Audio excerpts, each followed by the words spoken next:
Mesdames et messieurs, bonjour, bienvenue ou bon retour à notre chère émission Tequila. Quelle belle journée. Je m'appelle Maxime Nadeau et aujourd'hui j'ai l'honneur d'accueillir avec nous Richard qui nous parlera de sa passion pour la musique. Bonjour Richard et bienvenue sur Tequila. Bonjour. Première question, comment avez-vous découvert la musique? Alors, j'aime souvent dire que c'est la musique qui m'a découvert. Très jeune, mes parents avaient des cassettes d'Elvis Presley, de Oh, Michael Jackson et de Bob Marley, donc leur compilation de leurs plus gros hits. Et puis, je m'amusais à les écouter. Et aussi la radio. J'étais grand fan de la radio, de ce qui passait. Et ouais, c'est comme ça que j'ai développé une oreille. J'entendais ok. des trucs que certaines personnes n'entendent pas forcément quand ils écoutent de la musique. Et puis c'est comme ça que je me suis vraiment attaché à la musique. J'ai aussi beaucoup dérangé mes parents avec ça. Et le jour vraiment que je dirais que j'ai décidé vraiment que c'est ça que je voulais faire, c'est quand j'ai regardé une vidéo YouTube du DJ Martin Garrix Ok. où il expliquait comment il a composé le clip Animals parce que c'était une chanson que j'aimais vraiment à cette Mhm. époque-là. Et une fois que j'ai vu ça, je me suis dit, ah, c'est ça. Il utilisait FL Studio. Ok. FL Studio 11, j'ai vu ça et je me suis dit que c'est ça. Je me suis dit, oh, ok, je peux faire mes propres clips, mes propres chansons. Et puis je me suis lancé. Fantastique. Puis toi Richard, as-tu des compétences techniques en musique? Ah ouais, je joue légèrement du piano, mais c'est pas quelque chose que je peux dire que je peux me vanter. Et aussi, j'ai des compétences en théorie musicale. C'est là vraiment où je me démarque. Parce que j'utilise un logiciel Mhm. de mon ordi. Et dans ce logiciel-là, je peux utiliser un piano, je peux utiliser une guitare, je peux utiliser divers instruments sans nécessairement les avoir à ma disposition. Ce Ok. qui fait que, ouais, une fois que j'ai la théorie musicale, je peux transmettre ça à le piano, guitare, dans mon tas. Ok, ça c'est vraiment intéressant. Puis quand tu composes pas par contre, c'est quoi tu fais?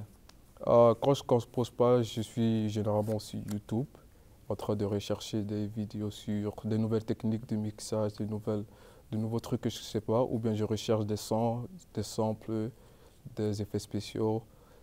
Ou j'aime aussi jouer au soccer, mais comme on est en hiver, je ne veux pas jouer au soccer, donc je joue aux jeux vidéo Forza qui viennent juste de Ok. sortir. Ouais, c'est un jeu vidéo que j'aime beaucoup. Et occasionnellement, je lis, Ok. parce que ouais, j'aime aussi la lecture, mais ça, c'est vraiment occasionnellement. Ouais, c'est à peu près tout. Ok. Puis quels seraient tes artistes ou genres de musique préférés? Mes artistes préférés, il y a Kanye West, Ok. Daft Punk, Dr. Dre Mhm. et Pharrell Williams. Pourquoi? Parce que ce sont des artistes que j'ai vraiment essayé de modeler mon propre son euh, par rapport à leurs travaux, notamment Pharrell Williams, où j'essaie vraiment de savoir comment il compose ses progressions d'accords et tout. Et mes genres préférés, je dirais pas que j'ai des genres préférés, mais les genres que j'écoute plus dans le daily basis, c'est pop, R&B Ok. et rap, et occasionnellement prog rock. Mais ça va dépendre de mon mood. Et puis, ouais. Bon, ben, merci Richard, mais malheureusement, cet épisode va tirer à sa fin. J'aimerais te remercier chaleureusement que Merci de tu m'avoir es invité. venu en personne ici, puis tu nous as si bien parlé de ta passion pour la musique. Euh, le tout était vraiment intéressant. Rejoignez-nous prochainement sur Tequila pour accueillir Docteur Santé qui nous racontera son parcours en médecine et en sciences. Merci tout le monde. Mais,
Bonjour et bienvenue à Tequila. Mon nom, c'est Élie Moneuil. Aujourd'hui, je suis votre animatrice, puis on reçoit un représentant en bas de fruits, Monsieur Dadi.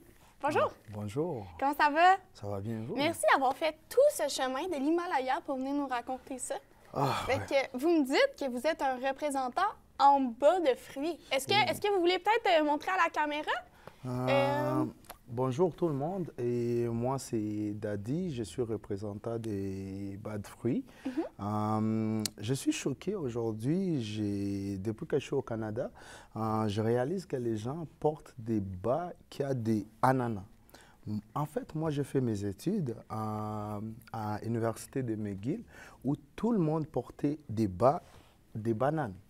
Donc, je ne comprends pas pourquoi vous mettez des bas des ananas à la place des bananes. Bien, c'est parce que, voyez-vous, on a eu une étude en 2013 qui prouvait en fait que les ananas, Oui. c'était vraiment un des fruits les plus populaires du marché. Mais dernièrement, comme vous avez dit, ça a fait le switch, là, justement, les importations de l'Himalaya puis des endroits comme ça, justement, et ça a popularisé la culture des bananes dessus les bas. Fait qu'est-ce que vous pensez du fait? Est-ce que vous aimez ça qu'en fait, on prenne l'ananas ou on prenne la banane? Selon vous, c'est quoi l'important?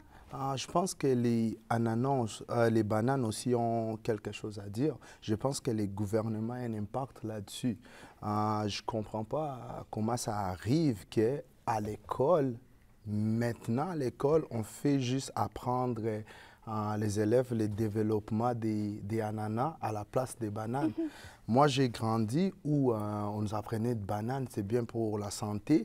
Vous voyez, même la forme des bananes, c'est comme ça. Donc, c'est sourire. Donc, je ne comprends pas. C'est dérangeant. C'est dérangeant et on devait faire quelque chose pour ça. Donc, comme vous disiez, les ananas, ça envoie des fois des mauvais messages.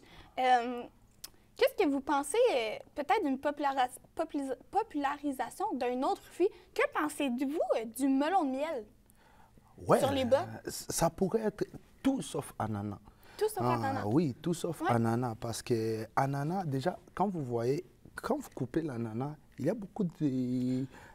C'est ça, je dis tout le temps, oui. C'est mauvais pour la santé. Ben, c'est ça, j'imagine. À Bali, il y a eu 365 élèves malades à cause de l'ananas. À cause des ananas? Et personne n'en parlait de ça. Non, c'est ça. Donc, fait que, un petit dernier mot là, à dire à propos des ananas, les dangers des ananas. Les gens qui mangent des ananas, allez vous faire soigner. Et pour les bananes, mais on est ensemble. Parfait, ça. Hey, j'adore. Merci. Merci vraiment d'être venu avec nous en studio aujourd'hui. J'adore votre énergie. On se revoit une prochaine fois à Tequila pour parler d'ananas méchantes. C'est ça, fait que les ananas, un jour, ils vont se révolter. Fait que merci d'être avec nous pour populariser la théorie des zombies attaques d'ananas, puis nous aider à vraiment comme à les éliminer. Les ananas sont méchantes. En maison, faites attention à vos ananas. Très méchant. Ah, écoute, c'est ça. Merci de venir populariser. Ouais. On se parle une prochaine fois. On se reçoit en studio pour parler des melons d'eau. C'est ça. Ouais, les melons d'eau. Les melons d'eau, les gentils melons d'eau cette fois-ci. Ah, gentil melon d'eau. Ouais. Merci. Vraiment, là, passez une belle journée. Merci. Ouais, c'était super.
Bonjour, bienvenue dans notre émission Tequila. Aujourd'hui, nous avons le plaisir d'accueillir notre invité, M. Alexis Grenier. Bonjour, M. Alexis. Bonjour, Daddy. Oui, et vous allez nous parler aujourd'hui des D&D et notre public voulait savoir un peu votre parcours. Est-ce que vous pouvez nous faire un peu la présentation de votre parcours? Eh bien, très simple. D'abord, je suis une personne très grande de base. Je mesure 6 pieds 8, dont 2 mètres. Donc, pour moi, mon parcours était un peu similaire et différent en même temps. C'est-à-dire qu'au lieu d'aller directement dans le domaine sportif, dont les personnes de ma grandeur et ma grosseur étaient, je l'ai beaucoup plus dans le domaine artistique, dont la télévision, l'art, la musique. Et j'ai tombé en amour avec le cinéma, avec tous les systèmes électroniques, etc. Donc, j'ai continué avec ça, aller au cégep Félix Leclerc en production cinéma et maintenant ici en production télévisuelle à la Cité collégiale. Pourquoi vous venez de nous parler des D&D? Parce que je trouve que c'est un jeu de société mal exploité, très diffusé, très commercialisé, mais mal diffusé. Je m'explique. Par exemple, dans Stranger Things, c'est montré comme un sport, un jeu de société simplement pour petits refermés puis tout, ce qui est vrai. Je ne vais pas le dénier, mais également, c'est aussi, comment dire, a une réputation de jeu un peu satanique, un peu pour les vieilles familles catholiques, parce qu'il y avait beaucoup d'émissions qui disaient que ceci est l'œuvre de Satan, pour des raisons un peu banales et un peu stupides. Donc, je vais vous parler ici pour vous montrer un œil plus grand. Et quel est le but des D&D? Le but de D&D, c'est simple. Il y en a pas. Vous pouvez soit battre le grand chef Banana Split ou simplement cueillir des chats. Oui, cueillir des chats. C'est parce que tu cueilles des chats comme tu cueilles des bananes. OK. Et est-ce que D&D pourrait aider d'autres personnes selon vous? Oui, parce que ça peut aider à créer des connexions, créer des amitiés beaucoup plus durables et aussi, ça peut travailler votre self-esteem, votre confiance en soi. Parce que si vous commencez à parler et vous imaginez en tant que d'autres personnages, vos problèmes personnels dans la vraie vie peuvent aussi être impactés. À l'époque, j'étais très introverti. Et maintenant, je suis partout, je crie dans les corridors et je suis une menace. C'est quoi votre conseil de jouer des D&D? Principalement, juste essayer. Juste donner une tente, essayer au moins. Parce que des personnes arrêtent juste avant d'essayer, ou c'est trop compliqué, ou c'est trop d'avoir de même. C'est comme un sport. Essaye-le avec des amis. Si tu aimes ça, on ira plus loin. C'est comme la télévision. C'est comme pour faire genre une vidéo. Filme un truc. Si tu aimes ça, on ira plus loin. OK. Ah, nice. Et c'est quoi l'inspiration que vous avez pour le D&D? Mon inspiration, c'est principalement tous les médias que je consomme, soit films, télé, livres, tout peut être tout peut être du D&D, tout peut être du jeu de rôle. Parce que j'ai oublié de vous préciser que Donjons Dragons, c'est un jeu de rôle. C'est pas... exemple, on peut faire du Donjon Dragon maintenant, ici, en ce moment, sans aucun matériel. Ou on peut avoir tout le matériel du monde. Donjon Dragon, c'est un jeu qu'on peut se faire... C'est comme la tag. Tout le monde peut y jouer quand il veut jouer. Parfait. C'est malheureusement la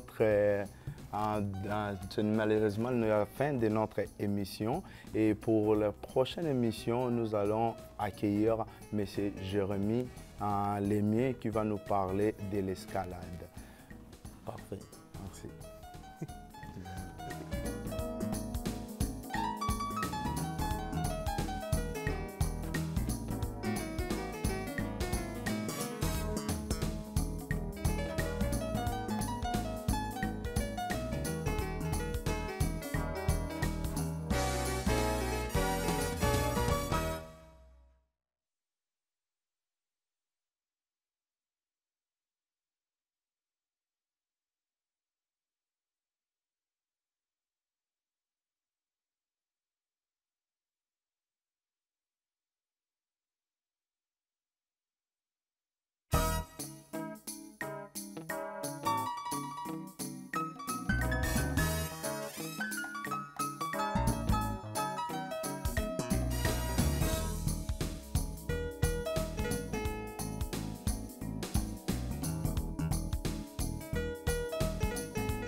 Bonjour à tous et à toutes et bienvenue à l'émission Tequila. Je serai votre animateur aujourd'hui, le plus grand que jamais, Alexis Grenier. Aujourd'hui, nous avons une invitée tout aussi haute en couleur aussi que ses cheveux, que ses choix en chaussettes, Jérémy Lemieux. Il va nous parler de l'escalade aujourd'hui. Bonjour Jérémy. Bonjour. Alors, dis-moi, au lieu allons directement dans l'entre-deux sujets. Comment l'escalade a-t-il entré dans ta vie? Comme tel, je dirais que c'est un déménagement de la part de mon père dans un quartier. Puis, nouveau déménagement dit nouveau travail. Donc, je me suis cherché un nouvel emploi dans la région. Je suis tombé sur Altitude Gym, qui est un gym d'escalade à Hull. Donc, j'ai décidé d'aller porter mon CV et ça a donné qu'ils m'ont offert une job en tant qu'animateur de camp de jour pour cet été. Animateur de camp de jour, super, super. Oui. Est-ce qu'à cause que tu habitais littéralement à côté, est-ce que ça a été une des raisons pour lesquelles tu as été pris dans ce camp de jour-là? Je dirais que sûrement que ça a un impact. Je ne peux pas dire que c'est l'impact principal. Dans les autres impacts, je dirais que mon amour du plein air peut avoir un impact là-dessus. Sinon, mes anciennes recommandations pour mes anciens travails, je suis tout le temps quelqu'un de travailleur qui est tout le temps là pour les autres. Donc, je dirais que ça a un impact là-dessus. Là. La proximité a sûrement un impact, mais je ne dirais pas que c'est le seul impact. Puis que tu es à côté, c'était sans doute un des gros impacts. Exactement. Mais vu que tu m'as parlé de plein air, donc j'imagine que c'était dans le bois, dans les sentiers battus, etc., faire un sport intérieur, c'était pas différent? C'était pas genre ton premier contact avec l'escalade? Pourquoi directement aller tout de suite dans un camp de jour d'escalade alors que tu n'en as jamais fait, genre? Comme tel, j'avais fait un petit peu d'escalade avant, mais je ne peux pas vraiment le compter comme étant une expérience d'escalade. Je ne savais pas comment ça fonctionnait, tout ça. Mais maintenant, je le prends un côté plus professionnel, on va dire, plus un côté dépassement de soi. Puis les camps de jour comme tels m'ont été approchés parce que le poste que je regardais en premier n'était pas à faire. Est-ce que je peux savoir quel poste que tu voulais de base avant d'être animateur de camp de jour? Au début, j'avais demandé pour donner les cours récréatifs, qui sont des groupes de jeunes qui viennent pour justement apprendre plus en profondeur l'escalade. Mais finalement, les camps de jour m'ont été offerts. Parfait. En parlant d'escalade, est-ce que moi j'ai un petit stéréotype que les personnes d'escalade sont tous gros de même puis sont capables de sauter super haut? Est-ce qu'une personne comme moi, assez grosse, serait capable de faire de l'escalade aussi? Oui, bien sûr. L'escalade, c'est un sport, oui, physique. C'est sûr que quelqu'un qui n'a pas de force pourra avoir plus de difficultés. Mais comme tel, je le verrais plus comme étant un sport de mental. Il faut que tu comprennes qu'est-ce qu'il faut faire, il faut que tu connaisses les techniques. Puis c'est aussi de l'optimisation de force. Ceux qui sont capables de monter des grandes montagnes de 40, 50 mètres sont capables d'optimiser leur force et de l'économiser le plus possible en dépensant le moins d'énergie par mouvement. Moins d'énergie par mouvement, OK. J'ai vu beaucoup de compétitions quand des personnes montent l'escalade, ils doivent genre toucher un espèce genre de grappin, je sais pas, quelque chose. C'est quoi ça précisément? Comme tel, est-ce que tu parles peut-être des mousquetons C'est sur le mur? sûrement ça le nom, parce que moi j'ai juste des gros formes de couleurs qui sont collées contre un mur. Ah moi, oui, j'ai pas vraiment l'étiquette. Parfait. Non, les prises, oui, comme tel, bien ça, c'est dans les gyms d'escalade en intérieur, vu que c'est de la roche artificielle qu'on utilise, c'est du plastique en gros. Les personnes qui créent justement les circuits mettent des prises sur les murs. Et oui, tu as plusieurs types de prises. Tu peux avoir des jugs, tu peux avoir des crims, tu peux avoir des slopers. Parfait. C'est ça qu'on peut avoir. Parfait. Ben, malheureusement, c'était l'intégralité du temps qu'on avait. Malheureusement, Tequila, c'est une courte émission, mais remplie de plaisir, remplie de bonnes nouvelles, Bien sûr. également remplie de bonnes informations. Comme par exemple, je ne savais pas que je pourrais faire de l'escalade également. Bien mais sûr. bref, c'est tout le temps qu'on avait, par exemple. Merci beaucoup de ton temps. Merci beaucoup d'être ici. Alors, la prochaine semaine, nous retrouverons une personne qui va s'appeler Éline Mécanis, qui va principalement nous parler de la radio et également de son parcours scolaire. C'est pas mal ça. Pas mal ça.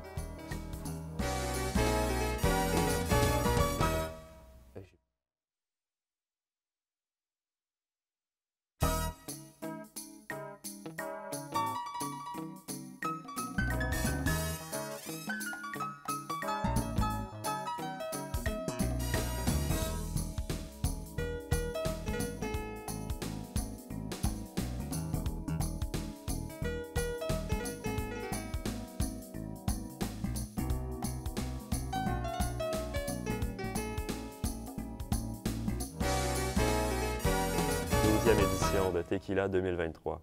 Aujourd'hui, sur le plateau de production télévisuelle, je reçois quelqu'un qui, malgré son intérêt, a un autre intérêt, la radio. Aujourd'hui, Élie Mécanis va nous présenter son expérience en radio et qu'est-ce qui l'a apporté ici. Bonjour Élie. Salut Jérémy. Bonjour. Donc, justement, on parlait de ton début en radio. Oui. Donc, peux-tu nous expliquer comment que l'opportunité s'est présentée à toi pour travailler là-dedans? Absolument. Mes débuts en radio, ça a été... J'ai vraiment aimé mes débuts, sérieusement. Tout a commencé, en fait, dû au manque de staff. Et je pense que ça, c'est comme ça un petit peu partout. Mais mon père, étant le directeur général, s'est retrouvé avec plus d'employés, ce qui est merveilleux. Ouais. Mais j'avais déjà goûté à la radio avant mes 15 ans, parce que j'ai commencé à 15 ans. Vers 11-12 ans, là, j'étais en train de faire des émissions de Noël préenregistrées, bien sûr, et c'est là que j'ai su à utiliser plutôt Adobe Audition. Et j'avais déjà fait des lutins dans des émissions du Père Noël avec le vrai Père Noël. Avec le vrai? Oh, que oui. Donc, on répondait au téléphone, on parlait aux enfants, savoir s'ils avaient attrapé leur lutin de un et qu'est-ce qu'ils voulaient avoir pour Noël. Donc, j'avais déjà eu la piqûre de la radio à partir de là. Et quand l'opportunité est arrivée à moi, j'ai pas pu dire non. Là. Donc, j'ai dit oui. Puis ça a commencé le 2 décembre 2019.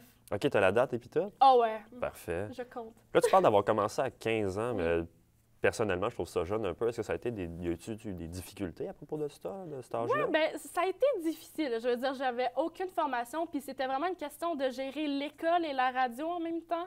Donc, j'allais à l'école à 8-9 heures le matin, je finissais à 15 heures. Ensuite, de 15 heures à 16 heures, je préparais mon émission. Puis de 16 heures à 18 heures, j'étais en ondes à tous les jours du lundi au vendredi. Donc, c'était un petit peu difficile de gérer les deux, surtout avec les devoirs, les tests et tout. Mais ça a quand même super bien été. Dans mes débuts, je shakeais, mais de même. Mais j'ai quand même eu le meilleur entraîneur. Là. Mon père m'a bien traîné, puis c'est avec lui que j'ai appris. Puis voilà, puis je pense que ça a vraiment aidé avec mon français aussi. Parce que nos expressions franco-ontariennes, c'est pas les meilleures. Oui, il faut rester francophone dans une radio francophone. C'est ça, exactement. Parfait. T'as-tu juste fait des émissions de radio ou t'as fait d'autres choses? Non, j'ai fait plein de choses. J'ai commencé avec les émissions, mais éventuellement, j'ai fait des publicités, j'ai fait de la production pour micro, j'ai commencé à faire des entrevues, puis j'ai eu le poste aussi de directrice musicale, donc j'ai commencé à parler aux agents des artistes et les trackers, à savoir c'est quoi les nouvelles chansons qui sortent, qu'est-ce qui est assez radiophonique et qui va jouer sur nos ondes. Donc, ça, c'est une partie de ma job que j'adore. Tu dois avoir toute qu'une liste de contacts dans ton téléphone. Effectivement, j'ai toute une liste, on en a parlé d'ailleurs. Effectivement. Là, on parlait de tout ça, mais les difficultés et les obstacles que tu peux croiser en radio ou même en musique. En musique, un peu moins, mais en général, ce qui a été difficile, c'est la COVID-19. Parce que dans le temps de la COVID, les gens se sont un petit peu révoltés. Ça a été difficile parce qu'ils nous bâchaient beaucoup, les médias. Et c'est vrai que quand tu as 16-17 ans, c'est un petit peu difficile d'en prendre. C'est là que j'ai failli tout arrêter. Mais finalement, je me suis dit, bah, ça va aller. Fait que j'ai décidé de continuer. Ben oui. Puis tu vois-tu dans le futur dans la radio? Peut-être. Au début, je me disais non, mais après, je me suis dit, j'ai quand même du potentiel. Fait que si jamais l'opportunité se rouvre à moi, ouais, je vais retourner en radio. Génial. Je continue à l'instant aussi. Ah, ben c'est super, ça. Sinon, dans la radio, as-tu une émission en particulier que tu préfères faire? La mienne, évidemment. Évidemment. Avant que je parte, j'avais encore mon émission, mais de 3 heures. Génial. Bon. Ben, merci beaucoup, Élie. C'est super le fun de t'avoir eu aujourd'hui. Malheureusement, c'est tout le temps qu'on a pour aujourd'hui. Restez en ondes, par exemple, parce que juste après la pause, on va recevoir Alexandre Mercier, qui, en lien avec ce qu'Élie vient de nous parler, va nous parler de la musique et de son intérêt envers, justement, la musique.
Bonjour et bienvenue à cette toute nouvelle émission Rencontre Tequila. Aujourd'hui, j'ai l'honneur de recevoir avec moi en studio Alexandre Mercier qui va nous parler de sa passion pour la musique et ça depuis son plus jeune âge.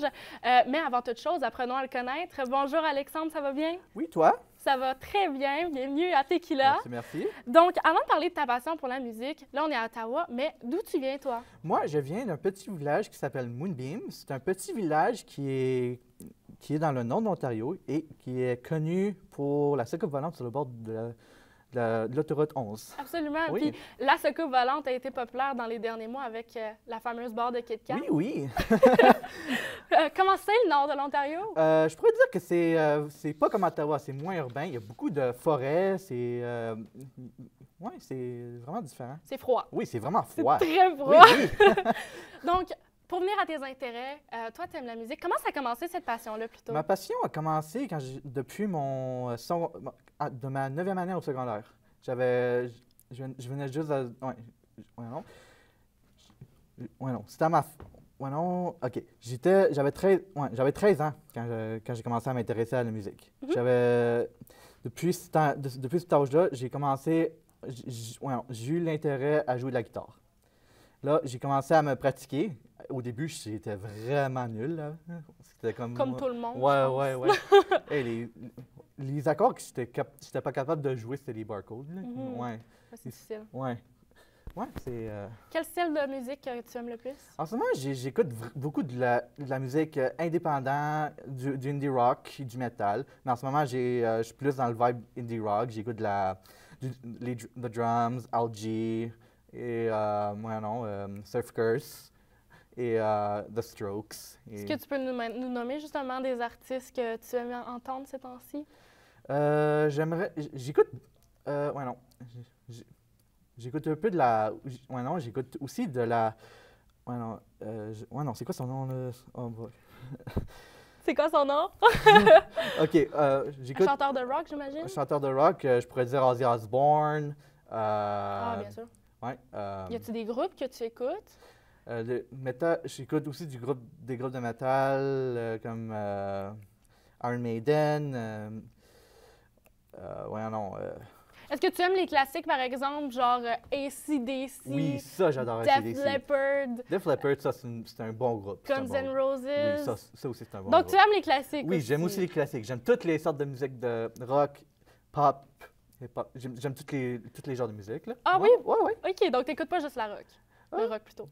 Ouais, j'écoute T'écoutes n'importe quoi. J'écoute un peu de tout. Mais j'aime beaucoup... Le genre de musique que j'aime plus jouer sa guitare, c'est le rock et la pop, vu que c'est vraiment... Le son, je trouve que ça sonne vraiment bon, puis c'est facile à jouer. Là. Oui. Est-ce que tu as l'intention de peut-être envisager une carrière dans la musique puisque tu joues Oui. la guitare? Oui, je planifie en ce moment, j'écris beaucoup de chansons, puis j'ai fait... Tu écris des chansons? Non, comme je fais de la musique sur une application de téléphone qui s'appelle GarageBand. Je fais beaucoup de beats, de mélodies. En ce moment, j'essaie de trouver un moyen d'enregistrer ma voix, puis mettre la musique et la C'est malheureusement tout le temps qu'on avait, Alexandre. Merci beaucoup d'être venu parler de ta passion pour la musique, justement. Et la musique prend définitivement une place importante dans chacune de nos vies. Donc, je vous invite à rester à l'écoute parce que lors de la prochaine émission, nous allons recevoir Olivier Parent qui va également nous parler de sa passion pour la musique. L'émission Tequila se poursuit après la pause.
Bonjour à tous et à toutes et bienvenue à l'émission Rencontre Tequila. Aujourd'hui à l'émission, il nous parle de groupe, il nous parle de musique et tout ce qui l'entoure. Mesdames et messieurs, je vous présente Olivier Parent. Bonjour Olivier, comment ça va aujourd'hui? Bonjour Alexandre, aujourd'hui ça va super bien. Merci de m'accueillir aujourd'hui sur le plateau. Ouais. Alors, pourquoi tu viens nous parler de musique avec nous? Ben, c'est très simple. Dans le fond, la musique, c'est une de mes grandes passions depuis que je suis tout jeune, depuis que mon primaire, dans le fond, j'écoute la musique, je m'intéresse au groupe, un peu, on va dire, l'arbre généalogique de la musique, d'où ça part, comment c'est arrivé, la création de certains groupes, puis tout ce qui entoure l'univers de la musique, en fait. C'est vraiment intéressant. Quel genre de quel style de musique, quel style de musique t'es plus intéressé? Dedans, je suis plus dans... Personnellement, je suis plus dans le métal, le rock, puis toutes les sous-catégories hard rock, black metal, thrash metal, heavy metal, même chose pour le rock. Mais je suis intéressé aussi par, je me suis mis à écouter du jazz, du blues, j'écoute un peu de pop, un peu moins du rap, mais ça m'arrive des fois, donc je suis vraiment open à tout en fait. Tu expands Ouais, j'augmente, genre j'essaie d'approfondir mes connaissances sur tout ce que je peux dans le fond, puis j'aime vraiment passer du temps là-dessus, donc vraiment. C'est quoi ton groupe préféré? Mon groupe qui m'a mis vraiment à aimer la musique, je dirais que c'est Linkin Park, sûrement que tu connais. Ouais, puis je trouve juste que le chanteur, il a une voix de fou. Puis musicalement, ils sont très forts. Puis après ça, ça m'a amené à découvrir d'autres groupes comme Metallica, Iron Maiden, System of a Down, Thief-Tone, Gojira. Mais il y a aussi des groupes plus tranquilles, plus relax, qui sont beaucoup moins intenses, comme Graveyard, Black Keys, Stone Temple Pilot, plein d'autres choses. Evanescence aussi, c'est moins pire. Donc, c'est un bon band. C'est vraiment ça, ouais. Qu'est-ce qui t'a donné la piqûre dans la musique?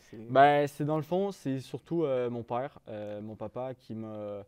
Lui, il a toujours aimé la musique, ça a toujours fait partie comme une partie de sa vie. Puis il a commencé à collectionner les vinyles, il est vraiment comme à fond dedans, il s'intéresse, il va voir des spectacles. Puis à force de passer du temps avec lui, bien sûr, puis de juste faire des rides en voiture ou de travailler dehors avec lui en écoutant de la musique, puis juste à commencer à jouer avec lui, ça me donnait comme « wow, je suis vraiment intéressé et tout ». Donc c'est surtout lui qui m'a appris ce que je sais aujourd'hui, puis ouais. Ah ouais, c'est nice. Qu'est-ce qui t'impressionne le plus dans l'univers de la musique? Moi, ce qui m'impressionne le plus, c'est surtout les spectacles. Je trouve que les artistes ont genre nos budgets parce que ça explose. Comme récemment, il y a eu Rammstein qui est venu, puis c'est des pyromanes extrêmes. Genre, il y a tellement de tonnes de gaz qu'ils ont fait, il y avait du feu partout, genre le budget, il n'y en avait pas. Ils sont vraiment bons durant le concert. Ouais, dans leur concert. Exactement, c'est ça. Puis il y a Muse aussi. Ouais. Récemment, ils sont venus à Montréal, je suis allé les voir. Puis Muse, il y avait des gros statues en arrière, comme énormes, qui bougeaient et tout, mécaniques. Il y a aussi Muse, je me rappelle plus de la date, mais ils ont fait un spectacle au Centre Bell, je pense, 2012-2014. Est-ce que tu as une chanson préférée que tu as aimée durant leur concert? Muse, une de mes chansons préférées, je dirais Time is Running Out ou Hysteria, mais je suis pas tant dans Muse personnellement, donc c'est pas mal les seules tunes genre que j'aime, mais ouais, c'est ça. Merci.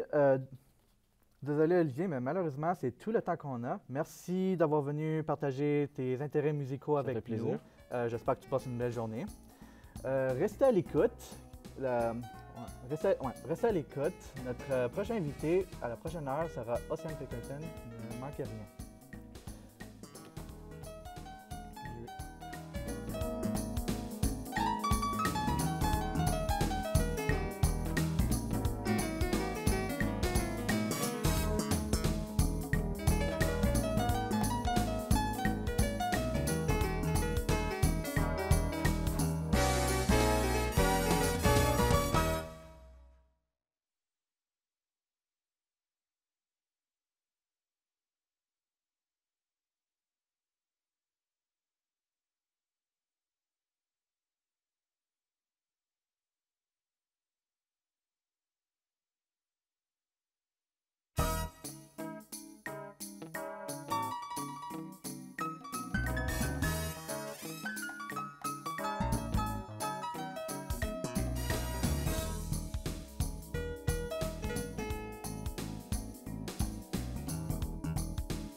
bonjour tout le monde, bienvenue à l'émission Tequila. Aujourd'hui, nous avons la chance d'accueillir sur notre plateau Océane Pinkerton, qui est venue nous parler de ses inspirations au cinéma et de pourquoi elle s'est inscrite au programme de production télévisuelle. Bonjour Océane. Salut. Donc, pourquoi avez-vous décidé de continuer vos études postsecondaires au Collège de la Cité en production télé? Alors, quelques années passées, j'ai vraiment trouvé que le cinéma, c'est vraiment ma passion, puis c'est vraiment ça que j'aimerais travailler plus tard, puis avoir un poste, soit quoi que ce soit dans le cinéma. Donc, c'est ça. J'ai vu que la Cité, un collège qui est français, offre, c'est ça, une classe en production télévisuelle. Donc, je me suis immédiatement inscrite. Puis, en espérant que ça rencontre qu'est-ce que j'aimerais apprendre sur le cinéma puis tout ça. Puis, so far, ben, j'adore vraiment ça. Puis, j'espère juste continuer dans ça puis persévérer le plus que je peux. Parfait, parfait. Quels réalisateurs ou réalisatrices ainsi que compagnies vous ont-ils inspiré en production télévisuelle? Alors, il y a beaucoup de gens, quand ça vient au cinéma, qui m'inspirent. J'ai plusieurs inspirations. Je dirais la compagnie 24. Si vous me connaissez personnellement, je parle beaucoup de cette compagnie. J'adore les films. C'est vraiment des films plus indépendants, indie, c'est vraiment comme dans certains cinémas. Puis c'est vraiment, c'est ça, comme le type de film, c'est vraiment sur des sujets moins discutés. Puis c'est plus par c'est vraiment soit fait comme plus local. Donc, j'ai vraiment ça permet aux gens de se faire connaître. Il y a le réalisateur Xavier Dolan, qui vient de Montréal, qui est maintenant devenu très connu, qui m'inspire beaucoup parce que c'est ça, il vient de Montréal exactement, qui est très proche de chez nous. Donc, c'est ça, j'aime ça voir que si lui peut le faire, ben je me dis, moi aussi, tu sais. Puis, il y a aussi Wes Anderson, que j'aime beaucoup. J'adore vraiment sa symétrie dans ses films. Je trouve ça très unique. C'est pas à chaque jour que tu vois ça dans des films. Puis, il y a aussi Greta Gerwig, je dirais, c'est vraiment aussi une femme réalisatrice que j'aime beaucoup pour son film, un de mes films préférés, Lady Bird. Puis aussi, c'est ça, elle est rendue vraiment populaire elle aussi. Elle a fait Barbie aujourd'hui, qui est rendu un film extrêmement populaire. Donc, ça m'inspire beaucoup, ces gens-là. OK. Par la suite, avez-vous déjà créé une production dans ce métier, photographie, court-métrage, émission ou autre? Si oui, qu'avez-vous fait? Dans le fond, quelques années passées au secondaire, j'avais une classe en art. Il fallait que je fasse comme un petit court-métrage à propos de moi. Tu avais le choix de chansons que tu voulais, puis tout ça. C'était pas quelque chose, c'était pas comme une classe de cinéma comme telle, donc c'était pas aussi expériencé que comme qu'est-ce qu'on fait aujourd'hui, surtout dans le cours de production télé. C'était juste un petit court-métrage sur le téléphone, puis tu mettais ta musique. C'était le fun à faire, donc j'ai fait ça. Puis, en termes de photographie, je prends quelques photos des fois. J'ai pas de caméra comme pour ça, mais j'ai une petite Polaroid que j'aime ça prendre une couple de photos des fois. Puis, j'ai un compte Instagram où je publie quelques photos que je prends, mais encore juste une fois, juste avec mon cellulaire. Donc, c'est rien de très gros, mais c'est juste que je fais, c'est ça, juste en mon temps. Photos. Parfait, nice, intéressant. Jusqu'à présent, quelle position ou poste en télé vous préférez et pourquoi? J'aime beaucoup être caméraman. Moi, derrière la caméra, c'est ça que genre, je trippe beaucoup, là, faire les shots puis voir tout ce qui se passe comme ça. C'est vraiment le fun. Donc, je dirais caméraman. Désolé, c'était tout le temps qu'on avait pour aujourd'hui. Merci de nous avoir parlé de ce sujet. Restez, dans la prochaine émission, nous recevons Abdelghani Sarawi qui vient nous parler de son parcours professionnel et de ce qui l'a poussé à s'inscrire au programme au Collège de la Cité. Merci, à la prochaine. Cool.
Bonjour à tous et bienvenue à l'émission Tequila.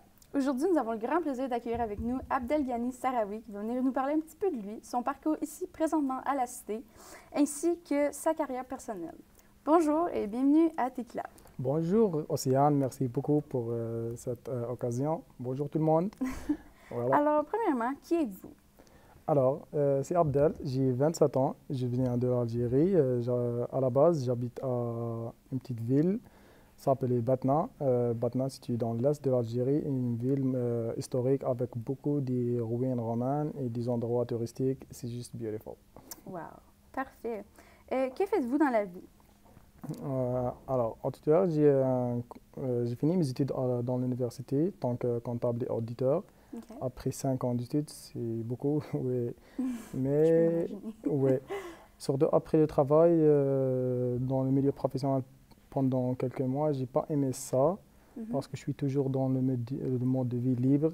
J'étais comme un photographe indépendante, ça fait des années. Tu vas avoir quelque chose à faire. Oui, oui, toujours des activités dynamiques. J'ai travaillé comme guide touristique aussi dans ma région, oui, un planificateur pour des événements. C'est pour ça que j'aime pas la routine de le bureau. Et j'ai travaillé comme un photographe dans beaucoup de différents projets avec beaucoup de productions, boîtes de production. Oui, j'ai même pas réalisé quelques projets avec mes amis là-bas. C'est ça. Cool. Alors, quelles sont vos activités quotidiennes que vous aimez performer? Oui, j'ai beaucoup d'activités quotidiennes que j'aime. J'aime l'équitation, les entraînements, la cuisine. Et j'ai fait des vlogs presque tout le temps. Ça, c'est comme dans votre temps libre, ça? Pardon? C'est-tu dans votre temps libre, les vlogs? Oui. Cool. Parfait, comme ça. Et j'étais membre dans le scout et le Croissant Rouge pendant 9 ans. J'ai appris beaucoup de choses qui étaient dans ma vie. Qu'est-ce que vous voulez faire ici au Canada? C'est quoi vous aimez? C'est ça, faire. Parfait. Je suis là pour étudier un programme qui s'appelle la production télévisuelle parce que je suis toujours intéressé par le cinéma et la vidéo en général. J'ai appliqué dans plusieurs pays, Canada, Dubaï, Germany, Spain et Canada, qui était la première qui m'accepte ma demande. C'est pour ça que je ne vais pas perdre de temps avec les autres. Alors, c'est juste je suis là pour profiter le maximum pendant 2 ans. Et je suis toujours à la recherche de l'expérience internationale. Et je trouve que la production canadienne, c'est juste magnifique. Et il y a beaucoup d'opportunités au Canada pour tout le monde, soit être canadien ou bien étranger. Puis t'aimes ça ici? Oui. Surtout avec le groupe, ça vient. Oui. Et puis, c'est quoi votre mets préféré, votre repas préféré? Mon repas préféré, c'est le couscous maghrébin. Oui, c'est juste un plat traditionnel dans le Maghreb, l'Algérie, Tunis et le Maroc. Chaque pays, ça fait le plat en différentes méthodes, mais l'idée est le même. Après tout ça. Oui. C'est quoi vous aimez le plus de ce repas? C'est quoi, genre? Ce repas, c'est la viande, le méchoui, le merguez. Oui, c'est le avec les légumes. C'est juste magnifique. Pour toutes les fêtes, on fait le couscous chaque vendredi. Alors, désolée, c'est malheureusement tout le temps qu'on avait aujourd'hui. Ceci conclut le tout, c'est ça, pour l'émission Tequila. Merci Abdel d'être venu ici nous parler de toi. À la prochaine émission, nous avons Maude qui va venir nous parler de son parcours scolaire. Et c'est ça. Alors, restez des notes pour voir l'émission avec Maude.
Bonjour, bienvenue à l'émission Rencontre Tech est là. Aujourd'hui, nous avons le plaisir d'accueillir Maud Scantlin qui va, qui va nous expliquera comment elle s'est inscrite au programme La City. Et La City, elle partagera avec nous ce qui l'a motivée à choisir son programme et ce qu'elle souhaite réaliser après ses études. Bonjour. OK. Alors, Maud, quel est ton parcours scolaire?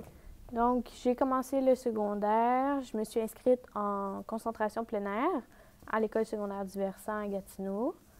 Puis ensuite, il fallait faire des choix de cours pour le cégep. J'avais aucune idée quoi choisir. Puis là, un matin, je me suis réveillée, je me suis dit, j'ai le goût d'être caméraman. Ça a l'air quand même intéressant comme travail. Puis là, je me suis inscrite au cégep à Félix-Leclerc en cinéma. Puis là, j'ai fait 2 ans là-bas, j'ai eu mon diplôme.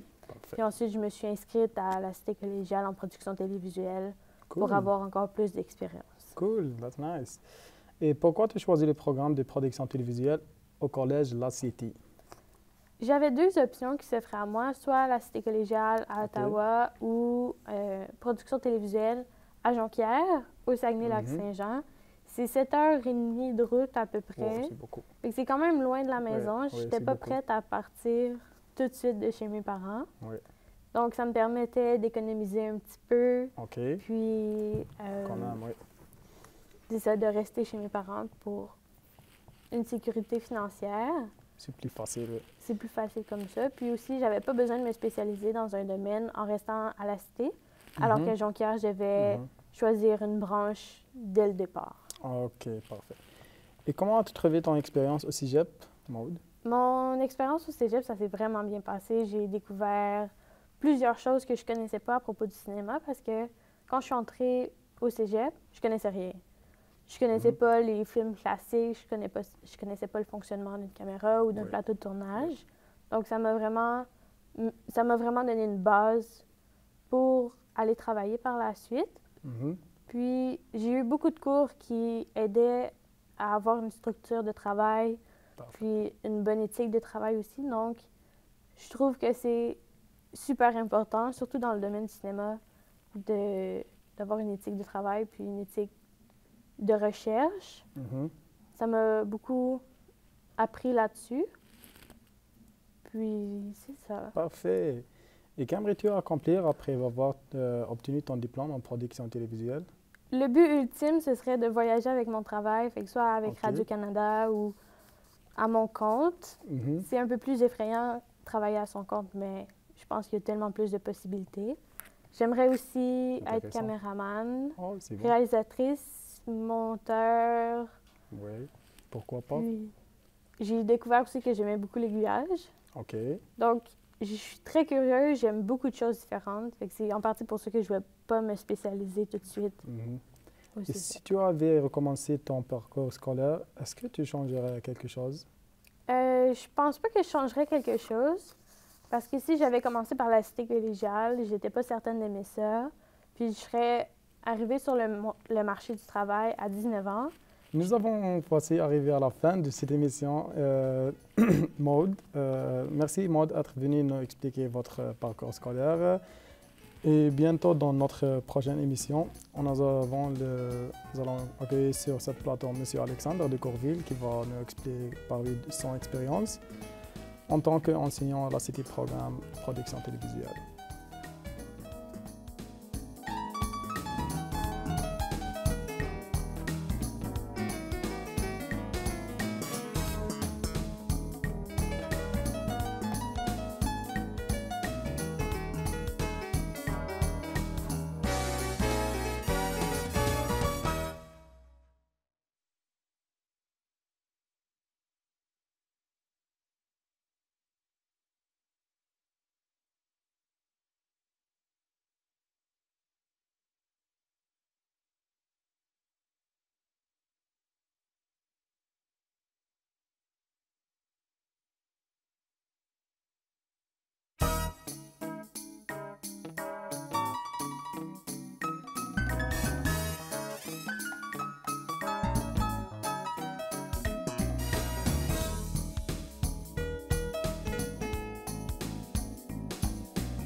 Bonjour et bienvenue à Tequila. Mon nom c'est Élie Molloy, je suis votre animatrice aujourd'hui puis on reçoit un invité super spécial, reconnu mondialement.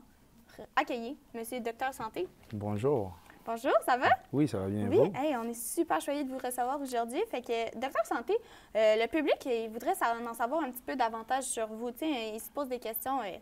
Qui êtes-vous? Moi, je me nomme Dadi Chibala mais on m'appelle Docteur Santé. J'ai fait mes études en France, en Angleterre et au Canada, à Ottawa, à la Cité. Mon but, en fait, je suis le médecin, docteur santé et aussi le scientiste. Puis mon but, c'est de découvrir beaucoup des produits naturels pour créer ensuite des traitements contre les antidépresseurs, anti-anxiété, ainsi de suite. Mais c'est vraiment noble comme carrière. Écoute, selon Vogue Monde, vous êtes le docteur le plus aimé de la planète. Comment est-ce que vous vous sentez par rapport à cela? C'est quand même un bel honneur. Ça, c'est selon Vogue Monde, ça c'est ailleurs. Je vais les laisser choisir qui veulent être le plus aimé. De ma part, je me constate à être un médecin et scientiste comme je suis. C'est bien, ça. Vous avez été élu le médecin de l'année. C'est quand même wow, hein? Vous côtoyez plein de politiciens dans la vie de tous les jours. Est-ce que vous vous considérez un homme de politique? On ne sait jamais, mais pour le moment, je ne pense pas à ça. Mon but, en fait, c'est d'être un médecin. Je ne me considère pas comme un politicien, je me considère vraiment plus... Mais je suis le médecin et un scientiste. Et mon but, c'est d'aider les gens qui ont besoin. Bien, OK, parfait. Puis pourquoi est-ce que vous avez choisi de travailler dans le domaine de la santé, dans le domaine des sciences spécifiquement? En grandissant, mon grand-père souffrait de la dépression et il n'y avait pas vraiment de remèdes. Donc, et j'avais réalisé qu'on calmait et non pas traitait. Et donc, ça m'a comme motivé à chercher un traitement contre les AAS, qui est les antidépresseurs, anti-anxiété et stress, anti-stress. Donc, je veux vraiment aider les gens qui ont besoin. Puis, mon but, c'est de soigner et non pas calmer les malades. Mais c'est parfait, c'est vraiment super belle cause. On vous reçoit à l'émission Découvrir. Après, vous allez nous parler de votre nouveau médicament. Oui, les produits. Brièvement, un petit mot à nous en exclusivité. J'ai hâte de montrer au monde qu'est-ce qu'on a découvert comme traitement. Et à découvrir, je veux vraiment plus expliquer en détail nos services et nos traitements. Donc, j'ai vraiment hâte. OK, bien merci vraiment beaucoup. C'était super gentil. On se retrouve prochainement pour nous demander des choses vraiment cool à propos de médecins. Puis c'est ça, fait que là, ça va se passer. Puis, ben je vois mon temps. Merci vraiment beaucoup d'avoir passé notre journée avec nous. Oui. On se retrouve la saison prochaine. Parce que c'est fini. On se retrouve la saison prochaine avec des invités hauts en couleur qui vont nous avoir plein d'autres sujets à discuter avec nous. On est super choyés. Merci. Au revoir. Parfait.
Bonjour et bienvenue à l'émission Tequila.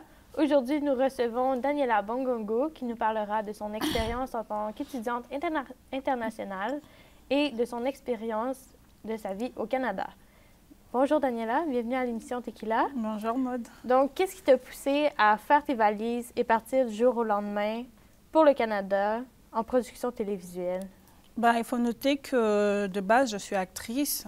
Et quand j'arrivais sur le plateau de tournage, j'étais la dernière arrivée. Je voyais déjà tout était en place et tout. Et après, quand j'étais dans des tournages, l'énergie qui dégageait l'équipe technique, tu vois, ça me donnait envie. Parce que normalement, toi, tu es là, tu fais ton job, tu récites tes scénarios. Mais là-bas, il y a vraiment de l'énergie, tu vois, du côté équipe technique et tout. Et je voulais un peu goûter, savoir ce que ça fait d'être dans l'équipe technique. Et vu que j'écris aussi moi-même mes propres histoires, j'aimerais quand même, j'ai voulu en fait moi-même les réaliser aussi. Et pour quand même essayer pour un jour essayer de réaliser ton propre film, tu as besoin d'avoir de l'expérience. Et j'ai voulu acquérir ces expériences. C'est comme ça que j'ai fait des recherches sur le net pour voir quel pays et quelle cité ou collège ou université proposait les meilleurs programmes. Je suis tombée sur le collège La Cité en regardant une vidéo YouTube d'Alexandre, que je salue. Et c'est comme ça, c'est ça qui m'a poussée à m'inscrire ici au collège La Cité. Je fais mes valises pour venir. Oui, et comment c'est d'être loin de sa famille, de changer de quotidien totalement? C'est déjà pas facile d'être loin de sa famille parce que c'est pour moi la toute première fois d'être aussi loin de ma famille pendant un moment. Je suis toujours habituée d'être avec mes sœurs, ma mère, mon père et mes fans aussi. C'est vraiment très difficile, mais je tiens le coup. C'est pas facile, mais on passe du temps. Tu sais, la technologie a évolué aujourd'hui. On peut se parler par vidéo et tout. On arrive à passer du temps ensemble, même si on n'est pas physiquement présent, mais dans mon cœur, la famille est là. Oui, et comment tu gères cette nouvelle vie-là? C'est vrai que la vie au Canada, je m'y attendais un peu parce qu'avant de venir, j'ai fait mes recherches. J'ai vu qu'il se faisait très froid au Canada, qu'il y avait beaucoup de solitude et tout. Mais j'arrive quand même à organiser mon temps quand j'ai mes études. Il y a ma famille, il y a mes activités que je continue à distance au pays. Ça m'aide quand même à tenir le coup et à ne pas rester comme là à ne rien faire. OK. As-tu vécu quelques difficultés dans ta première semaine au collège? Oh oui, parce que à chaque fois que je venais à la cité, je venais à l'école, je me perdais tout le temps en prenant des bus, tu vois. Là, je ratais tout le temps mon arrêt, là, et je me suis perdue au moins 10 fois pour au moins connaître le chemin par cœur. C'était vraiment un grand challenge pour moi parce que j'ai une cousine ici, il y avait une cousine qui venait me chercher pour me déposer à la cité. Et après, elle m'a dit, ben, tu vas commencer à y aller toute seule. C'est quand même un peu difficile pour moi, là, parce qu'avec votre application Transit, je ne savais vraiment pas comment utiliser ça. C'est vraiment le plus grand challenge et grand défi, quand même. Merci beaucoup, Daniela. C'est malheureusement tout le temps qu'on avait pour aujourd'hui. Donc, on se retrouve la semaine prochaine avec Jeanne Ferland, qui nous parlera de son intérêt pour la télé traditionnelle et de ce qui l'a poussé à s'inscrire à la Cité collégiale en production télévisuelle. Merci, Daniela. Merci à toi. À la semaine prochaine. À la semaine prochaine.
Salut tout le monde et bienvenue dans l'émission Tequila. Aujourd'hui, nous avons le plaisir de recevoir sur notre plateau Jeanne qui nous parlera de son amour pour la télé traditionnelle et du pourquoi elle s'est inscrite au programme de production télévisuelle à la Cité. Bonjour Jeanne. Salut. Comment tu vas? Bien et toi? Ça va bien. Peux-tu nous dire pourquoi tu t'es inscrit au programme de production télévisuelle à la Cité? Oui, bien, en fait, j'ai décidé de m'inscrire dans ce programme-là parce que je viens de finir mon DEC en sciences humaines au Cégep de l'Outaouais. Et puis, j'ai toujours eu une curiosité, un intérêt pour le milieu de la télévision, en ayant grandi là-dedans. Puis, c'est ça, en regardant le bye-bye au fil des années, je me suis toujours dit que j'aurais aimé ça, faire partie des équipes qui produisent ce genre d'émissions-là. Donc, c'est ça. Et parlons de ces milieux, d'où vient ton intérêt, en fait, pour la télé traditionnelle? Oui, c'est ça. Bien, en fait, chez moi, j'ai grandi vraiment en ayant la radio ou la télé ouverte à ce que ça soit des émissions d'information ou des émissions culturelles. Donc, il y a vraiment une forme de familiarité à propos de ça et puis de la curiosité. Puis, c'est ça, j'avais envie de rentrer dans le milieu puis voir comment ça se passe. Ah ouais. Et quelle est l'importance de la télé traditionnelle pour toi aujourd'hui? Oui, bien en fait, c'est ça, je réalise que dans notre génération, la télé traditionnelle, c'est un format qui est de moins en moins écouté. Ouais. Mais pour moi, ça reste important de diversifier nos sources d'informations, de culture, autant que ce soit les réseaux sociaux que la télé. Et puis, c'est ça, tu sais, je pense que les médias d'information restent encore importants aujourd'hui, mais il faut quand même diversifier nos sources et puis les réseaux sociaux peuvent avoir leur partie là-dedans aussi. Là. Oui, à part écouter de l'information ou des nouvelles, écoutes-tu d'autres types d'émissions à la télé ou à la radio? Oui, ben j'aime ça écouter des émissions de radio ou de télé qui portent sur la culture, que ce soit dans les médias, à Télé-Québec, Deux hommes en or et Rosalie. Fait que, il y a aussi des émissions de séries dramatiques que j'aime bien, comme Après le déluge. Sinon, j'aime aussi écouter les sports à la télé. Donc, que ce soit la NFL, la CFL, à RDS ou la NBA, le tournoi de basketball de NCAA March Madness que j'aime beaucoup écouter. Là. Ouais. OK. Et c'est quoi ta découverte du moment? Bien, en ce moment, j'écoute une série de réalité qui s'appelle Les Stagiaires. Donc, en fait, on voit puis on suit 6 journalistes qui font un stage à Radio-Canada en journalisme.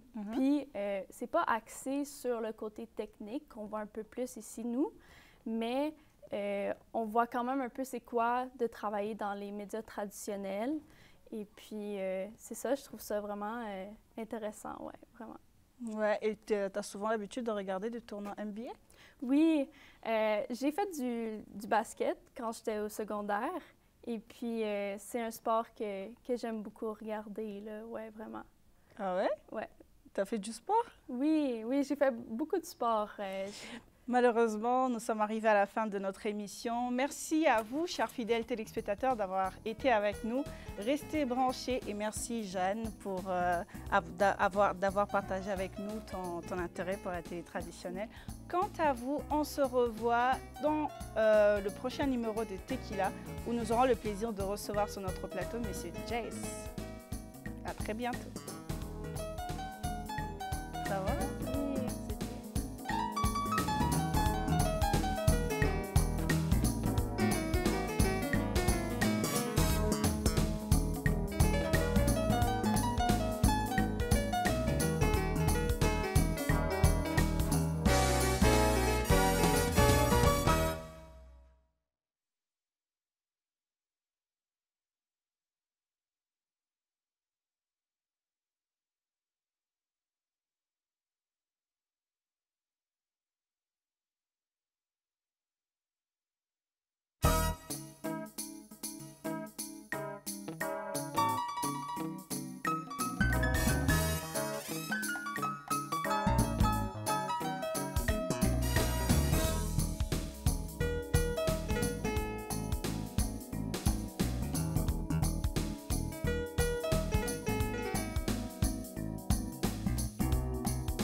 Bonjour et bienvenue à l'émission Tequila.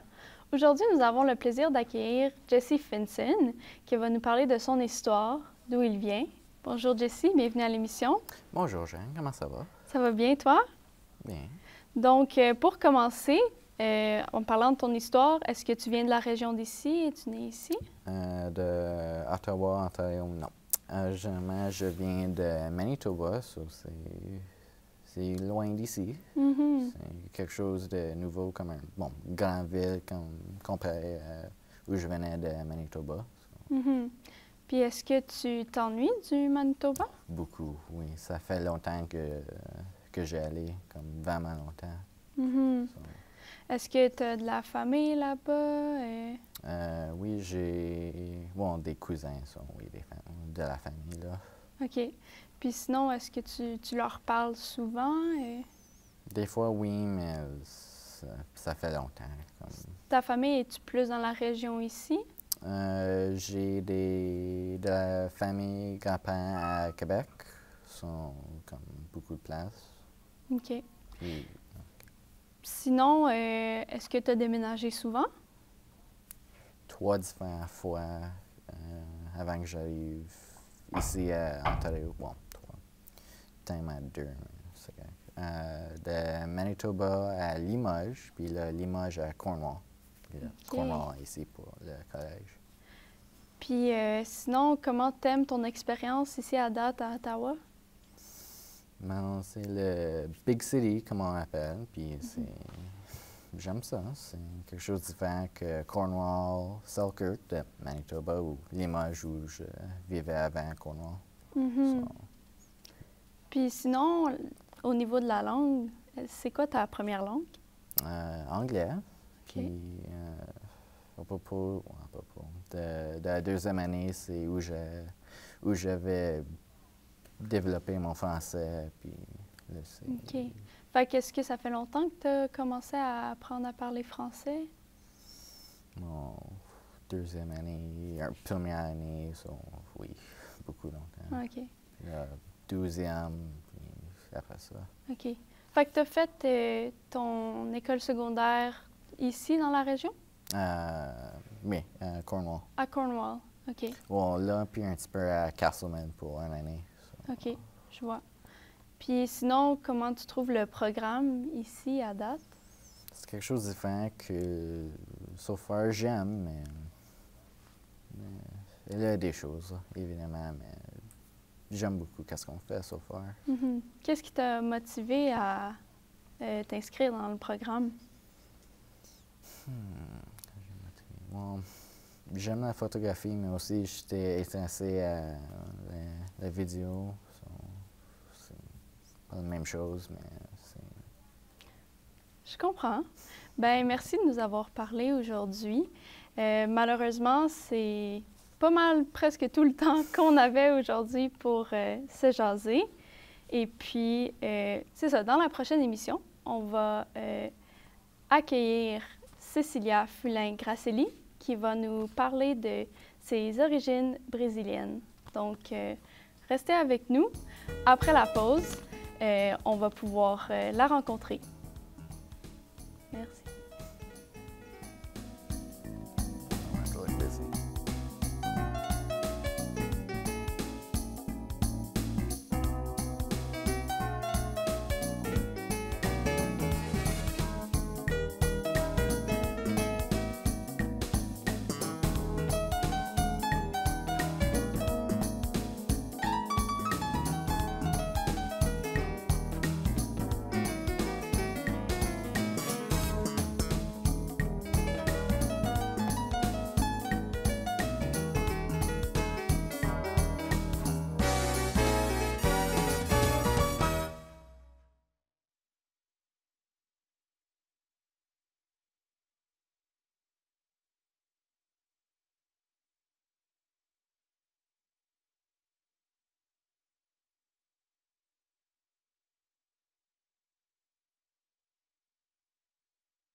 Bonjour, bienvenue à l'émission Raconte Tequila.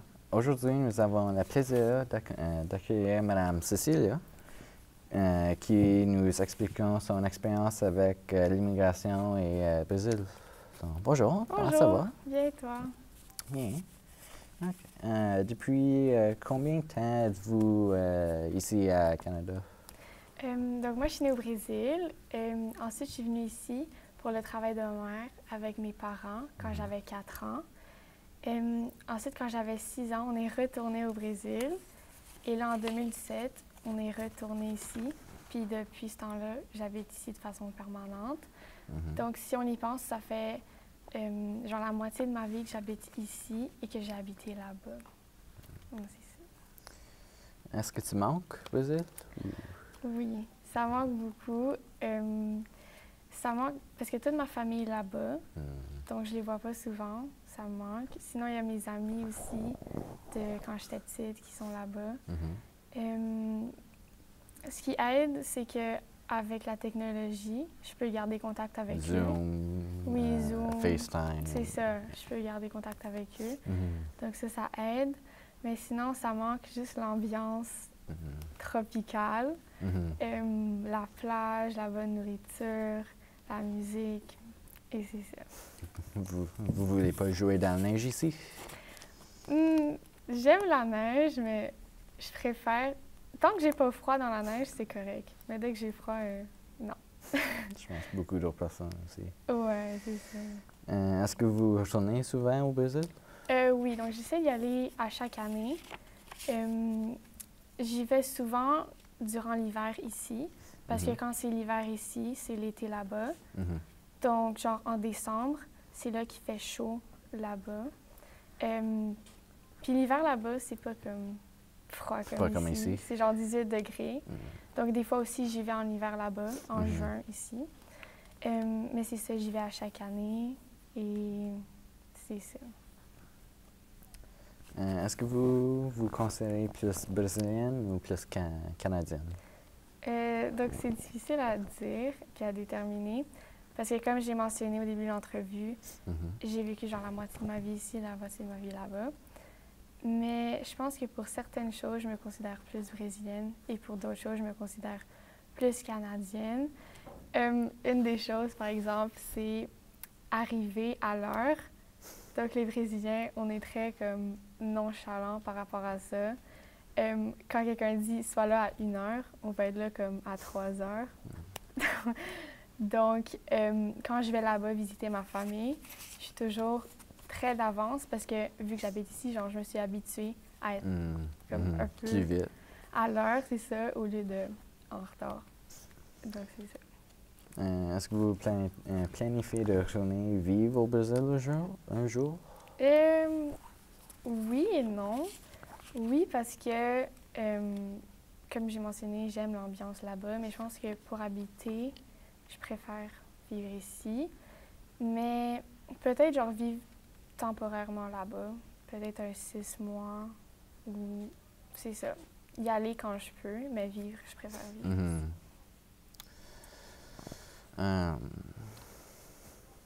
Comment aimes-tu le collège ici? J'aime ça. C'est malheureusement tout le temps que nous avons. Merci Célia d'être venue puis expliquer l'immigration puis pour la prochaine invitée, nous avons Ellie Malloy avec sa passion pour la danse et son expérience en tant que professeur de danse. Restez pour notre émission Tequila qui se poursuit après la pause. Bonne soirée. C'est bon, c'est bon. On continue. Ouais, j'aurais dit.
Bonjour à tous et bienvenue à l'émission Rencontre Tequila.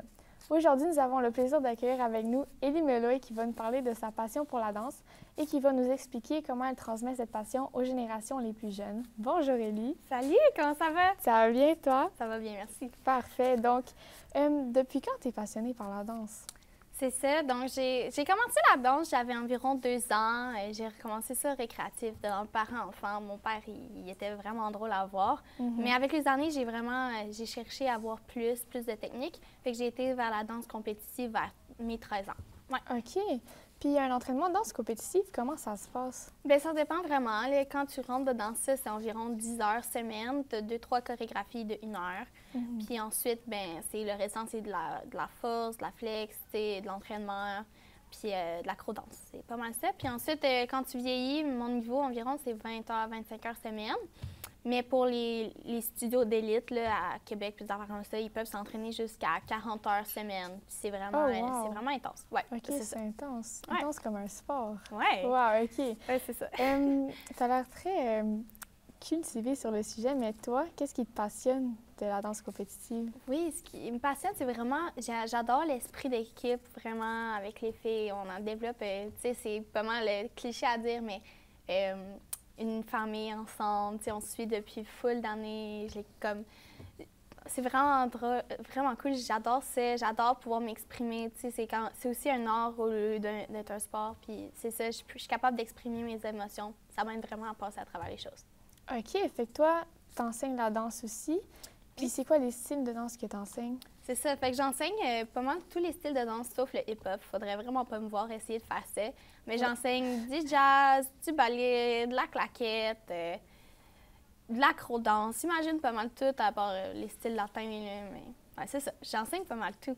OK, wow. Puis selon toi, qu'est-ce qui fait d'un professeur de danse un bon professeur de danse? Bien, un bon professeur de danse, c'est quelqu'un qui a de la patience, de la résilience, parce que, tu sais, surtout au récréatif, c'est pas les personnes qui vont catcher le plus vite ou qui vont avoir les mouvements le mieux. Fait qu'il faut vraiment que tu leur montres la passion, justement, la joie que la danse à la porte, qu'ils reviennent pour avoir du fun. Tu sais, surtout au récréatif, la base, c'est d'avoir du fun en premier. Ensuite, si tu veux t'améliorer, tu sais, faire quelque chose, il faut jamais perdre la passion. Fait qu'il faut être ton élève vraiment à pouvoir tout le temps garder son énergie puis son vouloir. Là. OK. Ouais. Donc, aussi, toi, c'est quoi ton style de danse préféré? Bien, mon style de danse préféré, j'adore vraiment le ballet, mais cette année, je dois avouer que je fais juste la claquette pour pouvoir me concentrer à l'école. Fait que je dirais la claquette, j'aime vraiment ça. OK. Ouais. Puis toi, t'enseignes, mais est-ce que tu as des expériences plus professionnelles? Oui, c'est ça. Donc, j'ai eu des expériences professionnelles. J'ai fait beaucoup de petits clips ici et là, de petites bandes-annonces pour la télé. Puis j'ai été dans le Casse-Noisette l'an passé. J'étais longe numéro 12, les grands ballets de Montréal. C'était vraiment le fun, une expérience super, super intéressante. Puis c'était vraiment tellement cool. Ouais. OK. Puis as-tu un professionnel de la danse que tu admires? Oui, j'aime vraiment... écoute, je pourrais pas te dire son nom, mais la personne qui a chorégraphié La La Land, j'adore vraiment. C'est une vibe, pas techniquement. OK, malheureusement, c'est tout le temps que nous avons. Merci beaucoup de ta présence. Merci de nous avoir écoutés. Dans la prochaine émission, on va recevoir Gad Canena qui va nous parler de sa personnalité et de sa passion pour l'informatique. Merci, on se voit après la pause.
Bonjour et bienvenue à Tequila. Mon nom c'est Élie Mollet, je suis votre animatrice pour aujourd'hui. Puis on accueille M. Gad Mupendwa qui vient de nous parler d'innovation technologique. Bonjour Gad, ça va?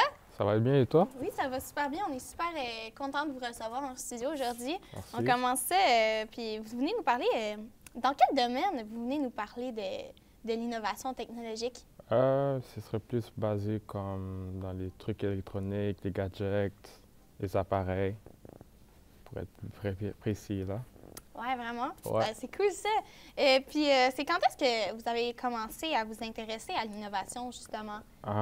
J'ai pas vraiment une date précise, mais ce serait plus comme de bas âge. Quand j'étais enfant, j'étais un peu passionné comme sur les ordis. Je voulais savoir comment les réparer quand c'était brisé.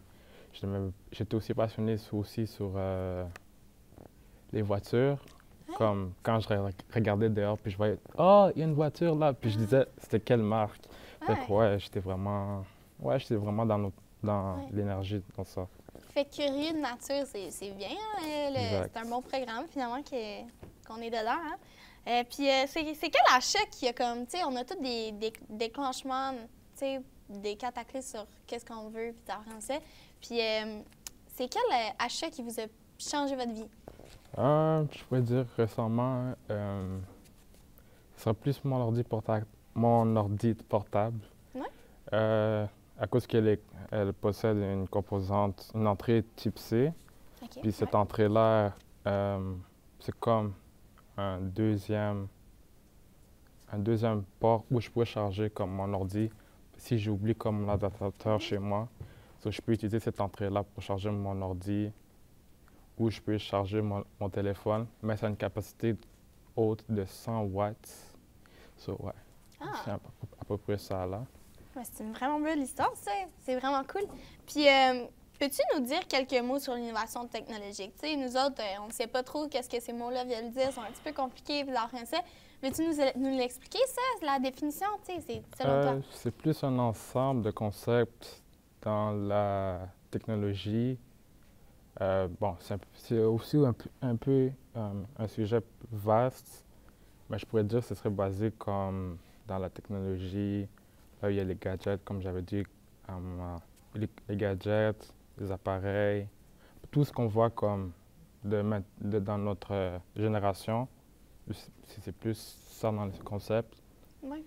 Puis, on voit aussi comme les appareils de génération en génération, comment ils évoluent, donc c'est à peu près ça. C'est vraiment cool.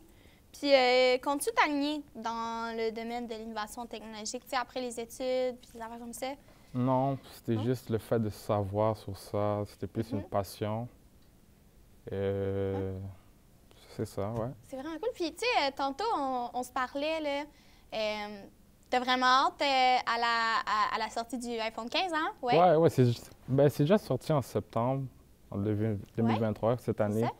Fait que, ouais, l'iPhone 15 en tant que tel, c'est vraiment comme un bon appareil.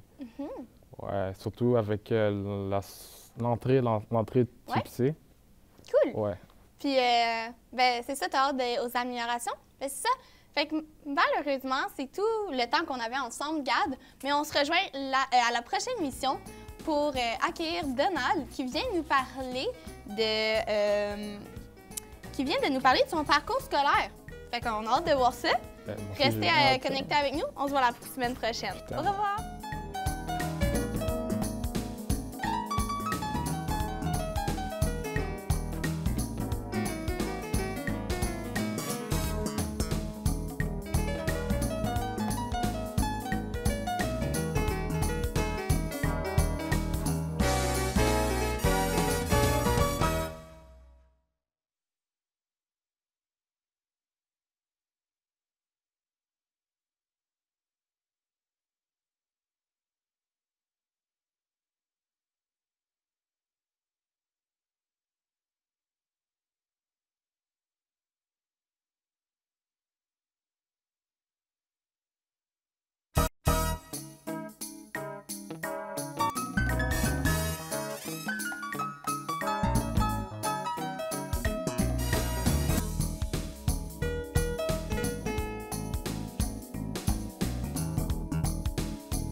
Bonjour à tous et bienvenue à l'émission Tequila.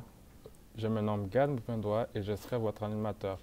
Aujourd'hui, nous allons accueillir Donald Muriango qui va nous parler de son parcours à la Cité collégiale et en production télévisuelle. Bonjour Donald, comment ça va? Bonjour Gad, ça va très bien. Et vous? Ça va très bien, merci. Et vous? Ça va. OK. Première question. Quelles sont vos origines et dites-nous un peu de votre parcours. Comme vous venez de le dire, Gad, moi, je m'appelle Donald Mudiango et je viens de l'Afrique, précisément en Afrique de l'Est, dans un pays qui s'appelle le Burundi. Le Burundi, c'est un petit pays avec un climat tropical chaud. C'est toujours chaud là-bas, c'est pas comme ici au Canada. Et c'est près du Congo. Ah ouais? Ouais, comme vous l'avez dit, monsieur. Je crois que vous aussi, vous venez du Congo. Ouais, effectivement, moi aussi, je viens du Congo. Ouais, c'est juste près du Congo. Ouais. Et c'est là où j'ai grandi, c'est là où j'ai commencé à faire mes études en primaire, quand j'étais petit, c'est là où j'ai grandi. Après, c'est là où j'ai changé. Après, pour mes études secondaires, je suis parti au Rwanda. C'est juste aussi à côté aussi, un autre pays, au Rwanda. Je voulais changer aussi le système scolaire. J'ai commencé en système francophone. Donc, je suis parti en système anglophone. Et j'ai terminé le secondaire là-bas au Rwanda. Et après le secondaire, j'ai cherché à faire les universités. Comme vous savez aussi, au Congo, il y a beaucoup de gens qui cherchent les universités en dehors de l'Afrique pour bien s'améliorer. Et là, j'ai commencé à faire mes recherches. C'est bon. Pourquoi la cité? Pourquoi la production télévisuelle? En faisant mes recherches, je n'avais pas cherché vraiment au Canada. J'avais eu l'université à Seattle aux États-Unis, dans le business management. Et j'ai commencé à faire Donc, je me suis préparé pour y aller. On allait faire avec mon petit frère. Mais quand je cherchais les universités, quand j'étais au pays, il y avait un peu le danger dans le pays. Je n'ai pas préféré rester là-bas.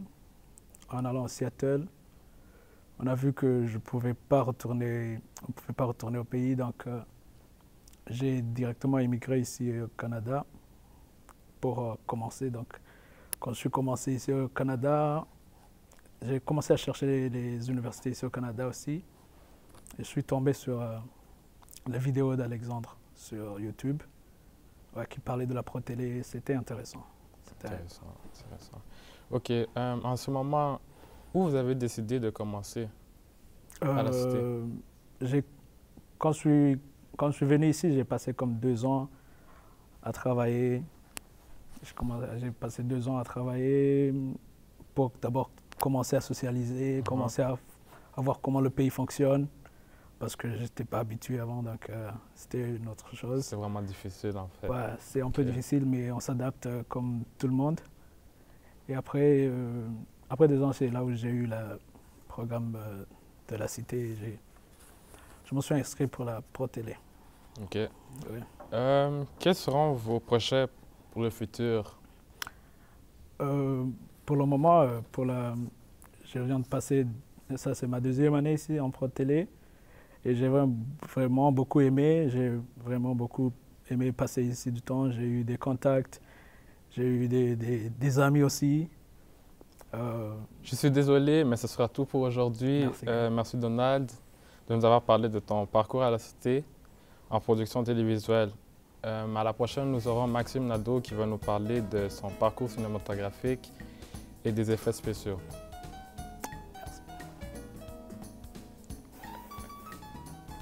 Restez avec nous à la détente, on sera là pour la prochaine. Merci.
Bonjour et bienvenue, chers téléspectateurs, dans votre émission de rencontre Tequila.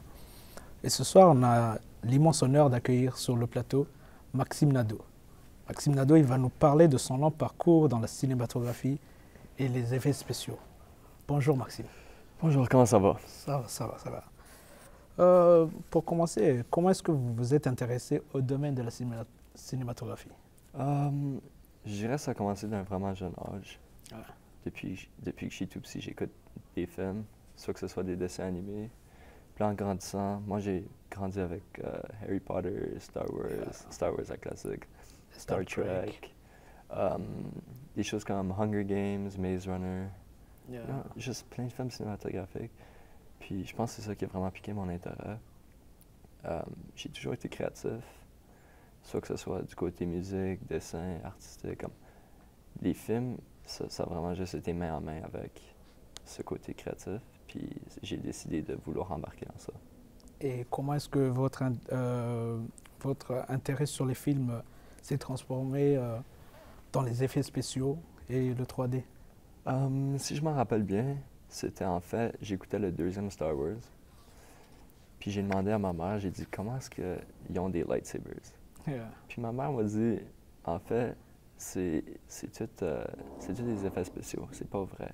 Parce que tu peux pas avoir un vrai lightsaber. Puis là, j'ai fait, wow, OK. Je veux savoir comment tu fais ça. Ouais. Fait qu'à partir de là, j'ai sauté dans le domaine. J'ai fait des recherches, puis j'étais vraiment intéressé. Et avez-vous de l'expérience avec les effets spéciaux? Oui, moi, depuis je dirais 2-3 ans, je me pratique. Je suis vraiment self-taught, on pourrait dire. J'utilise des logiciels comme After Effects, Blender, Nuke, Cinema 4D. Puis je fais des projets personnels, mais aussi pour mon école secondaire. J'avais des projets là, puis je me pratiquais. Je regardais des tutoriels, d'autres tutoriels. Puis à chaque fois, je devenais meilleur. Quand est-ce que vous avez commencé à vous pratiquer sur les applications, les Premiere Pro, les Adobe? Oui, tout ça, je dirais que c'était environ 2-3 ans passés. T'avais quel âge? Genre 15 ans, 15-16 ans. 15-16 ans. C'était surtout aux alentours de COVID. COVID a vraiment aidé. J'étais tout le temps sur mon ordi. Fait que j'avais besoin de quelque chose à faire. Et espères-tu pouvoir trouver un emploi dans le domaine? Oui, c'est certain. Je veux dire, de plus en plus que la technologie avance, de plus en plus qu'on a besoin des effets spéciaux, puis de plus en plus qu'on utilise le 3D dans les films. Donc, je suis certain que par le temps que je suis prêt à trouver un emploi, il y aura plein d'options ouvertes à moi. Ah, ça, c'est bien ça. Quel domaine t'aidera bien avec ton parcours des effets spéciaux? Comme j'ai dit, de plus en plus la technologie avance. On a besoin plus du soutien des effets spéciaux, mais aussi du 3D. Donc, par exemple, dans certains films, par exemple, Avatar, c'est ce quoi Avatar? C'est tout en 3D. Ouais, c'est vrai. Hein? Puis c'est vraiment cette création du monde, d'un monde... dans les 3D, dans les effets spéciaux, c'est plus que dans exactement. les films. Donc, ça grandit de plus en plus, puis ça va vraiment m'aider avec le domaine des effets spéciaux. Et donc, merci, mais c'est malheureusement tout le temps qu'on a pour ce soir. Et j'espère que vous avez bien aimé rester avec nous dans la prochaine émission avec Richard, qui va nous parler de son amour de la musique. Merci.